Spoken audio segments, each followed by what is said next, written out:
Former President Donald Trump will become the first sitting or former president ever to be arraigned on criminal charges. So let's take a look at what we know right now. Later this afternoon, the former president will make the roughly 4-mile trip from Trump Tower to a lower Manhattan courthouse. During processing, he will not be handcuffed, and it's unclear if a mugshot will be taken. We do know, though, he will be fingerprinted. At that point, we'll get an idea of what those charges are once the indictment is unsealed. After the arraignment, Trump is expected to return to his Mar-a-Lago estate in South Florida and then publicly address the situation later tonight. Dasha, good morning. The president arrived at Trump Tower behind you there yesterday. We saw him waving at supporters. So how are things looking this morning, and what does the timeline look like for today?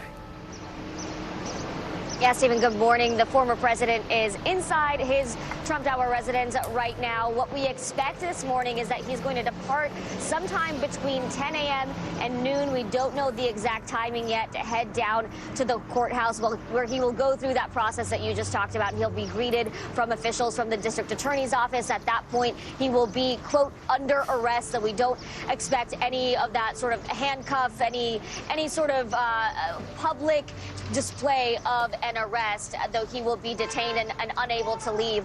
At that point, he'll be fingerprinted. As you said, we don't know yet about the mugshot. There will not be any DNA samples taken. Right now, there are a few Trump supporters outside of Trump Tower here. We do expect more action, though, down at the courthouse today. Around 10:30 or so, we expect the start of a protest headlined by Congresswoman Marjorie Taylor Greene. So most of that action we expect will take place downtown today, guys. And Dasha, and speaking of those protests, let's talk about security situations. We know there's increased security, of course, around the courthouse. Yeah. What about there at Trump Tower? Yeah, absolutely. Yesterday we were here. Today, same situation. There are a lot of barricades around, a heavy police presence here. And we know that the mayor yesterday, along with the NYPD commissioner, issued a stern warning to those coming to the city to protest. Take a listen to what he said. While there may be some rabble-rousers thinking about coming to our city tomorrow, our message is clear and simple. Control yourselves. New York City is our home, not a playground for your misplaced anger. He did say there were no specific threats to the city, though he is aware that a lot of attention will be on the Big Apple today. So the NYPD is prepared to handle anything, guys. Dasha, I wanted to ask you about some headlines that came overnight about Trump's legal team. It was announced that they were bringing on former federal prosecutor Todd Blanche. What can you tell us about him?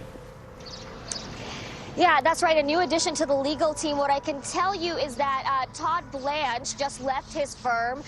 The firm has confirmed that, and a biography that has now been removed from the website described him as representing clients who face, quote, grand jury subpoenas, criminal charges, regulatory inquiries, and actions and internal investigations. He spent 9 years as a prosecutor at the U.S. Attorney's Office for the Southern District of New York. A last-minute add to the team on this very important historic day we're facing here, guys.